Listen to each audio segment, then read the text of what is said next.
Pada tanggal 24 Januari 2006 di Desa Ancal, Distrik Kolam, di Kerala, India. Jam menunjukkan pukul 10 pagi ketika seorang wanita berusia 24 tahun bernama Ranjini melahirkan dua bayi kembar perempuan.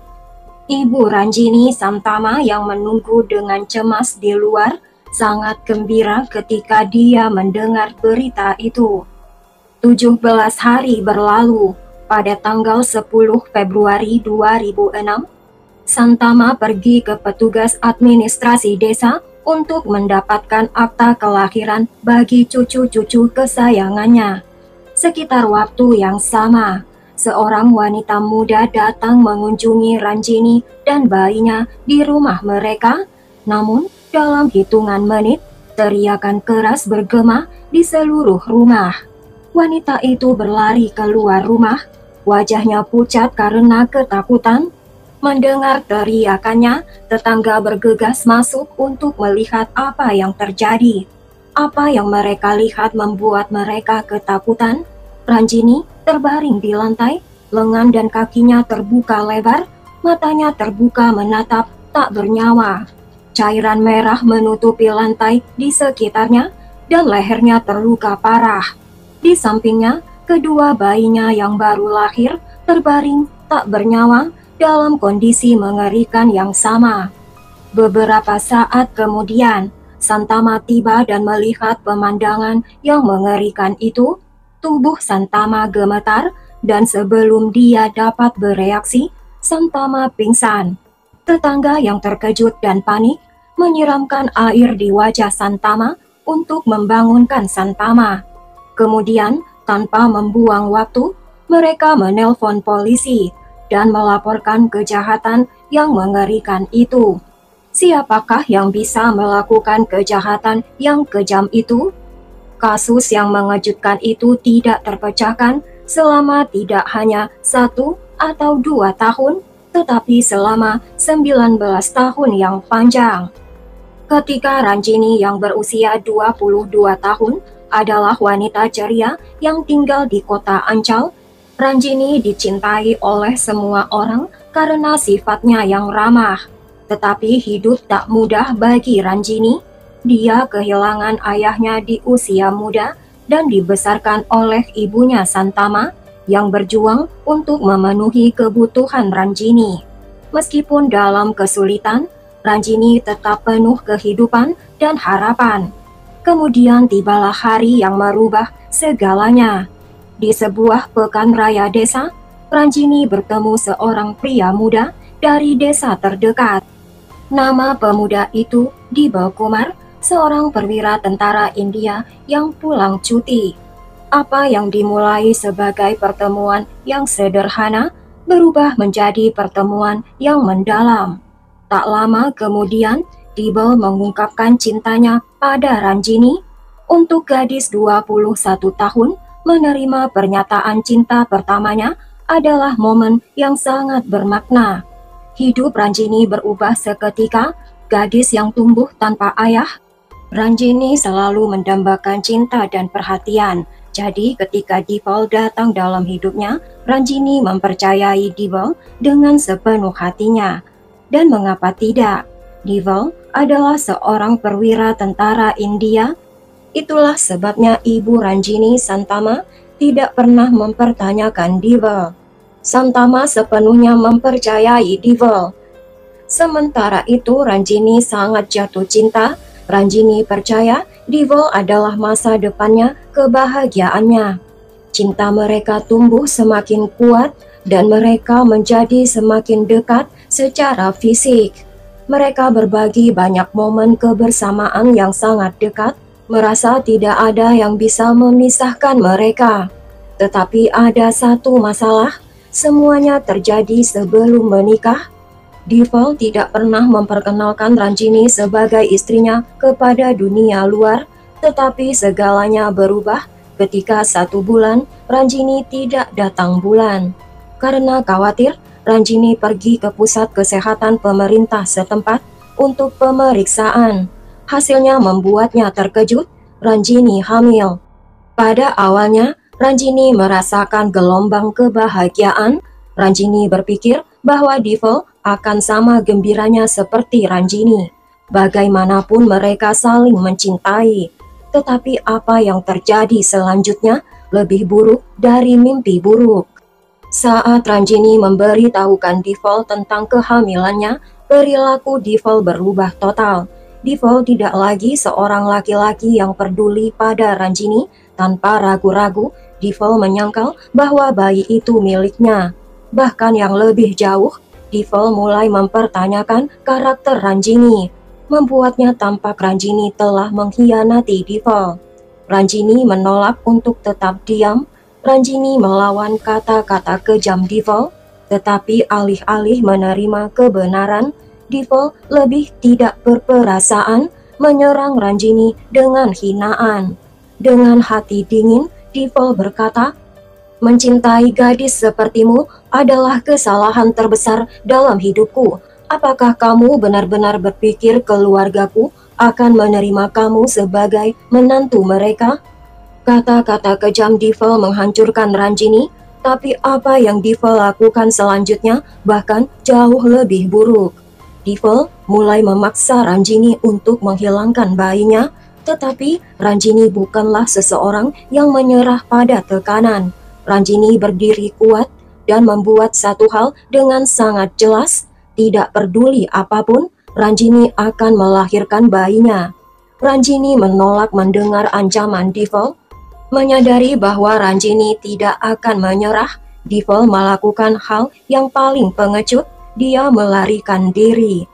Keesokan harinya, Devil mengemasi tasnya dan pergi ke pangkalan militernya di Patankot, Punjab. Meninggalkan Ranjini sendirian menghadapi semuanya. Sekarang bayangkan perjuangan seorang wanita hamil yang belum menikah dalam lingkungan masyarakat yang menghakimi dengan ketat. Pria yang Ranjini lebih percayai lebih dari siapapun telah meninggalkan Ranjini sendirian dalam masa tergelapnya. Dan kita ketahui bagaimana seorang wanita hamil yang belum menikah diperlakukan di India. Dia dipermalukan, dihina, dan ditinggalkan tanpa dukungan. Ranjini bertekad mendapatkan keadilan. Ranjini langsung pergi ke Komisi Wanita Kerala. Anggota komisi itu mendengarkan dengan seksama seluruh cerita Ranjini dan memutuskan untuk bertindak.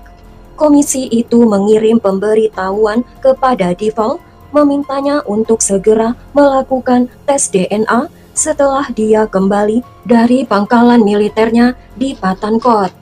Tes ini sangat penting untuk membuktikan bahwa dia adalah ayah dari anak yang dikandung Ranjini. Tetapi ketika semua ini terjadi, Ranjini mulai merasa lemah. Orang yang sama yang peduli padanya telah berpaling pergi sekarang. Setiap kali Ranjini melangkah keluar, orang-orang berbisik, mengejeknya, dan memberinya tatapan tajam. Saat tanggal persalinannya semakin dekat, tekanan menjadi terlalu berat. Tanpa pilihan lain, Ranjini dan ibunya meninggalkan desa mereka, pindah ke kota Tiruvananthapuram untuk menemukan kedamaian. Tetapi Ranjini tidak tahu bahwa bahaya terbesar dalam hidupnya sedang menantinya di Tiruvananthapuram. Beberapa hari setelah tiba di kota tersebut, Ranjini pergi ke rumah sakit untuk pemeriksaan rutin. Di sana dia bertemu seorang pria bernama Anil Kumar. Anil Kumar memperkenalkan dirinya sebagai seseorang dari distrik kalian, distrik yang sama tempat Ranjini dan Santama berasal. Anil memberitahu Ranjini dan ibunya bahwa paman Anil dirawat di rumah sakit yang sama.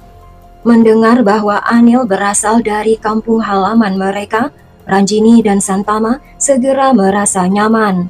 Di kota yang penuh orang asing, menemukan seseorang yang berasal dari kampung halaman rasanya seperti berkah. Mereka segera mulai berbicara terbuka dengan Anil dan seiring waktu ikatan terbentuk di antara mereka.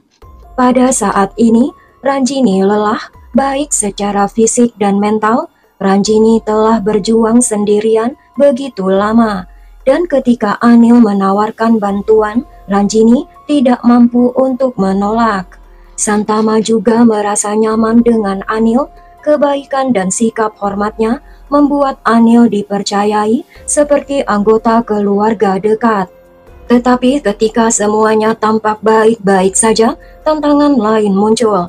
Dokter memberitahu Ranjini bahwa Ranjini tidak dapat melahirkan secara normal, dia akan membutuhkan operasi sesar. Dan yang lebih mengejutkan, Ranjini mengandung bayi kembar. Ini berarti akan membutuhkan sejumlah besar darah, membuat situasi menjadi lebih kritis. Di saat yang sulit ini, Anil melangkah ke depan tanpa ragu-ragu. Anil memberitahu Ranjini bahwa golongan darah mereka sama dan Anil siap menyumbangkan darahnya jika dibutuhkan. Menemukan teman yang baik dan membantu di saat membutuhkan memberi Ranjini rasa lega. Ranjini merasa aman untuk pertama kalinya untuk waktu yang lama. Ranjini membuka dirinya sepenuhnya kepada Anil. Ranjini menceritakan semua masa lalunya, kisah cintanya dengan Dival, dan pertempuran hukum yang menyakitkan yang Ranjini perjuangkan. Anil mendengar dengan sabar, lalu Anil berkata, "Jangan khawatir, setelah kamu pulih setelah melahirkan, kita akan melawan Dival bersama." Tapi Anil tidak berhenti di situ. Anil membuat janji yang lebih besar. "Kamu tidak harus kembali ke kalian. Aku akan mencari rumah untukmu dan ibumu tinggal. Setelah melahirkan, jangan khawatir tentang uang. Aku akan mengurus semuanya." Pada saat Ranjini merasa benar-benar sendirian, Anil datang ke dalam hidup Ranjini sebagai penyelamat. Dukungan Anil memberi Ranjini kekuatan, dan perlahan Ranjini mulai mempercayai Anil. Januari 2006, Ranjini melahirkan bayi kembar perempuan, memenuhi hatinya dengan kebahagiaan. Untuk merayakannya, Anil membeli permen dan membaginya dengan Santama, dan membuat momen lebih membahagiakan. Segera Ranjini, ibunya, dan bayinya yang baru lahir pindah ke rumah baru. Kehidupan tampak mulai membaik, tetapi hanya 17 hari setelah kelahiran, semuanya berubah menjadi tragis. Ranjini dan kedua putri kembarnya ditemukan meninggal. Ketika polisi tiba, mereka pertama-tama menunggu Santama berbicara. Dengan air mata di matanya, Santama menceritakan semuanya yang telah terjadi. Kecurigaan polisi pertama jatuh kepada Dival Kumar. Dia memiliki alasan kuat untuk menyakiti Ranjini. Bagaimanapun, Ranjini telah mengajukan pengaduan terhadap Komisi Hak-Hak Wanita yang menuntut tes DNA untuk membuktikan Dival adalah ayah bayi-bayi Ranjini. Kasus itu telah menguntungkan Ranjini, yang berarti tes akan segera dilakukan. Jika hasilnya mengkonfirmasikan bahwa Dival Kumar adalah ayah dari bayi-bayi itu, seluruh hidup Dival bisa hancur. Tersangka kedua adalah Anil Kumar, pria yang tiba-tiba memasuki hidup Ranjini di rumah sakit. Orang-orang di lingkungan itu sering melihat Anil datang dan pergi di sekitar rumah Ranjini. Kedekatan Anil dengan Ranjini juga menimbulkan banyak pertanyaan. Di luar rumah Ranjini, polisi menemukan sebuah sepeda motor terparkir di dekatnya. Ketika polisi memeriksa nomor registrasinya, polisi menemukan sepeda motor itu terdaftar atas nama seorang pria bernama Rajesh. Sekarang timbul pertanyaan penting, siapa Rajesh? Dan jika Rajesh adalah pembunuhnya, mengapa Rajesh menghabisi Ranjini dan bayi-bayinya dengan cara yang brutal? Polisi menggali lebih dalam kepada latar belakang Rajesh dan menemukan Rajesh berasal dari kota Srikondapuram di Kannur. Rajesh juga seorang prajurit di tentara India yang bermarkas di kota Pathankot. Catatan resminya menunjukkan sesuatu yang lebih menarik. Rajesh telah cuti sejak bulan Januari 2006. Sekarang hubungan yang mengejutkan terungkap. Rajesh dan Deval bukanlah orang asing. Mereka berdua di Angkatan Darat dan bertugas di resimen yang sama.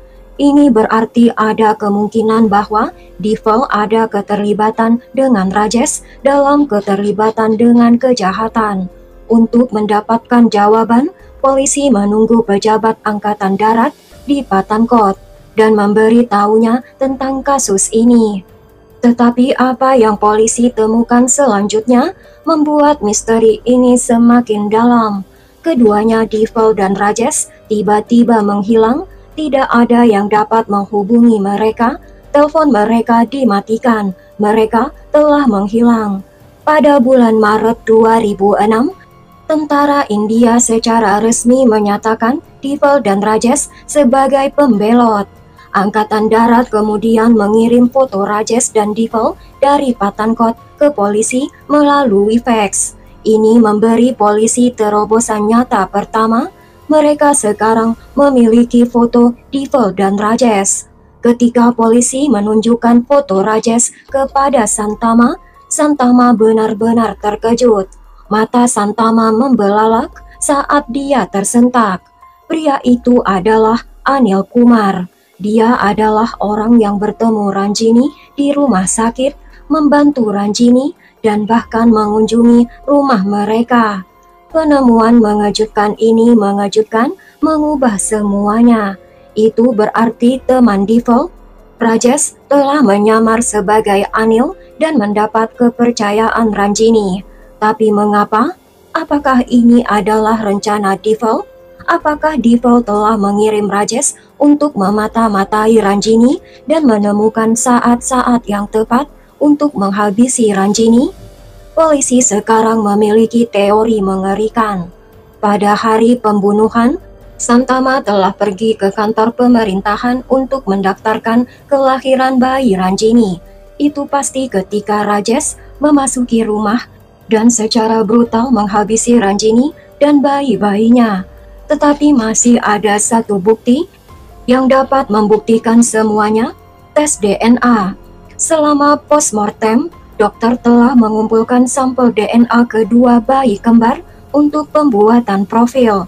Kemudian pengadilan memerintahkan tes DNA untuk dilakukan di Badan Rajiv Gandhi Center for Biotechnology. Sekarang Deval sedang dalam pelarian. Satu-satunya cara adalah untuk menangkapnya dan melakukan tes DNA. Jika tes DNA ini cocok, itu akan membuktikan bahwa Deval adalah ayah dari bayi kembar dan Deval telah menghabisi mereka melalui temannya Anil atau Rajesh. Kedua tersangka telah hilang tanpa jejak. Polisi Kerala melakukan pencarian besar-besaran untuk melacak mereka. Polisi mencari setiap lokasi yang mungkin, memeriksa setiap petunjuk, dan menggunakan semua sumber daya mereka untuk mendapatkan tersangka. Keluarga Deval dan Rajesh juga ditempatkan di bawah pengawasan terus-menerus, berharap Deval dan Rajesh mungkin mencoba menghubungi keluarga mereka. Hari berganti menjadi bulan, tetapi tidak ada tanda dari kedua pria tersebut. Polisi bertekad untuk memecahkan kasus ini. Seiring berjalannya waktu, penyelidikan berlangsung dari tahun 2006 hingga 2010. Ibu Ranjini Santama menolak untuk menyerah. Dia ingin keadilan untuk putri dan cucu-cucunya. Jadi Santama mengambil langkah berani. Santama mengajukan petisi kepada Pengadilan Tinggi Kerala meminta agar kasus tersebut diserahkan kepada CBI. Pada bulan Februari 2010, mengikuti perintah pengadilan, kasus secara resmi dipindahkan kepada CBI, yaitu Central Bureau of Investigation. CBI menggali lebih dalam. Mereka menemukan bahwa teori polisi sebelumnya sepenuhnya benar. Deval telah merencanakan pembunuhan untuk menghindari tes DNA. Jika dalam tes tersebut Deval adalah ayah dari bayi-bayi Ranjini, maka Deval harus bertanggung jawab, yang berarti Divel harus memberikan dukungan finansial kepada Ranjini dan anak-anaknya. Alih-alih menghadapi kenyataan ini, Divel harus memilih jalan keluar yang kejam. CBI melakukan segala upaya untuk melacak Divel dan Rajesh. Polisi Kerala sebelumnya mengumumkan hadiah 5 lakh rupiah untuk setiap petunjuk yang mengarah kepada penangkapan Rajesh dan Divel. Tetapi itu tidak cukup, sehingga CBI meningkatkan hadiah menjadi 20 lakh rupiah, sekitar 410 juta rupiah.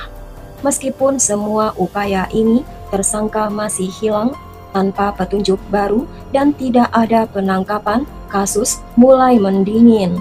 Seiring berjalannya waktu, tidak ada petunjuk baru yang muncul. Berkas kasus ini menjadi prioritas utama, sekarang hanya menjadi kertas berdebu di lemari penyimpanan. Sekarang mari maju lebih cepat dari tahun 2013 ke tahun 2024. Pada tahun 2023, petugas Manoj Abraham diangkat sebagai Direktur Jenderal Tambahan Polisi Kerala.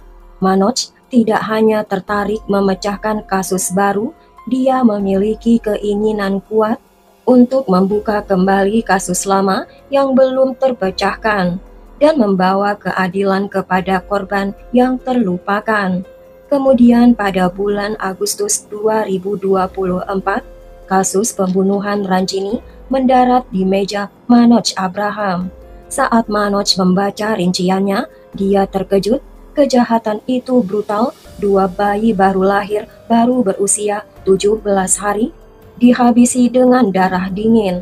Namun setelah bertahun-tahun, pembunuhnya tidak pernah tertangkap. Satu pikiran itu menghantui Manoj Abraham, bertekad untuk menemukan jawaban. Dia dengan hati-hati mempelajari kasus ini, dia memeriksa catatan-catatan lama, membolak-balik catatan investigasi, dan mengeluarkan foto-foto lama Divel dan Rajesh. Kemudian Manoj beralih ke tim teknologi dengan rencana baru. Manoj Abraham memberikan timnya 2 foto lama dan berkata, gunakan AI untuk membuat gambar baru tentang bagaimana kedua pria ini mungkin terlihat sekarang setelah 19 tahun. Tim teknologi polisi Kerala meminta kepada Manoj Abraham selama 15 hari untuk menyelesaikan pekerjaan ini, dan jam demi jam menggunakan AI, mereka menggunakan wajah muda Divel dan Rajesh menjadi seperti apa mereka akan terlihat di usia 40 tahun. Beberapa hari kemudian, ketika Manoj Abraham melihat gambar-gambar baru tersebut, matanya berbinar karena kegembiraan. Tanpa membuang waktu, Manoj memberi timnya perintah lain, gunakan kecerdasan buatan AI untuk mencari secara mendalam ke semua platform media sosial, Facebook, Instagram, Twitter, YouTube, dan bahkan Snapchat. Selama 4 bulan ke depan, polisi Kerala dengan hati-hati memeriksa gambar yang tidak terhitung jumlahnya dari berbagai platform sosial media. Saat pencarian mendalam berlanjut, AI kadang-kadang menemukan kecocokan kecil, beberapa foto tampak 10% mirip, sementara lainnya memiliki kemiripan 40%. Setiap kali petugas memeriksa dengan hati-hati, tetapi tidak ada yang tampak berguna. Kemudian suatu hari, sesuatu yang tidak terduga terjadi. Sebuah foto muncul yang cocok dengan gambar AI Rajesh dengan akurasi 92%. Itu adalah terobosan. Polisi melacak kembali gambar ke sebuah pernikahan di wilayah Puducherry. Seorang wanita sudah menggugahnya sebagai bagian dari foto grup di Instagram. Di antara banyak wajah di foto, satu sangat cocok dengan gambar AI yang dibuat untuk Rajesh. Itu semua yang dibutuhkan Abraham. Tanpa penundaan, dia menghubungi CBI. Keseriusan kasus ini menjadi jelas ketika CBI terlibat dan segera memberitahu polisi di Puducherry. Menyadari ini keadaan sangat penting, polisi di kota Puducherry dengan cepat mencari wanita yang mengunggah gambar tersebut. Ketika polisi menanyainya, wanita itu mengatakan bahwa pria dalam gambar itu adalah pamannya, Pravin Kumar. Dengan petunjuk ini, polisi dengan cepat menemukan alamat Pravin Kumar dan menggerebeknya. Pravin Kumar ditangkap di tempat. Setelah menghadapi pemeriksaan polisi yang intens, Pravin tidak bisa menahan dirinya lagi dan mengaku bahwa dia sebenarnya Rajesh. Begitu Rajesh ditangkap, polisi tidak membuang waktu untuk melacak Devil. Keduanya sekarang adalah mitra bisnis yang menjalankan bisnis dekorasi interior. Rajesh mengungkapkan bahwa Devil telah mengganti namanya menjadi Vishnu. Sekarang polisi fokus kepada Vishnu yang dulunya Devil. Setelah penangkapannya, Devil juga mengakui kejahatannya. Polisi menemukan bahwa keduanya, Rajesh dan Devil, sudah menikah, dan istri-istri mereka adalah guru sekolah yang merupakan teman dekat. Ketika istri-istri mereka tahu kebenaran yang mengejutkan suami mereka, mereka ditinggalkan dalam keterkejutan dan kesedihan. Apakah AI adalah berkah atau kutukan? Hanya waktu yang bisa menjawab. Dalam kasus ini, polisi Kerala menggunakan kekuatan AI untuk membawa keadilan kepada seorang ibu yang tidak berdaya dan anak-anaknya yang tidak berdosa setelah 19 tahun yang panjang. Sampai di sini dulu kasus ini ya guys. Apa pendapat kalian tentang kasus ini? Tulis di kolom komentar ya. Buang jauh-jauh cerita kekerasan yang ada di dalamnya dan ambil pelajaran positif dari kasus ini. Dan jangan ragu-ragu untuk tekan tombol subscribe, like, dan tekan juga loncengnya untuk cerita terbaru dari saya.